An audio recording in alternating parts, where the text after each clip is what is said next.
Do'stlar, mana asalarilar gullardi. Bittasini ushlab oldik. Akamiz bittasini ushlab olibdi, chaqmayapti deyapti. Shu rostmikin, ko'ramiz. Nimagadir asallarlar meni chaqmaydi mana. Qani chaqtiringchi. Mana do'stlar, chaqmayapti mana. Nimaga chaqmayapti? Mana asalari. Mana asalari oldi, ana orqasi. Hech qanaqa iynasi olinmagan. Nimaga chaqmayapti?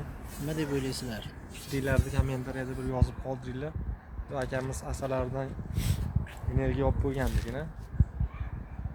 Asalarilar живой mana. Tirik bu. Mana tushyapti, mana tushib ketdi. Shu haqida bir bilib beringlar.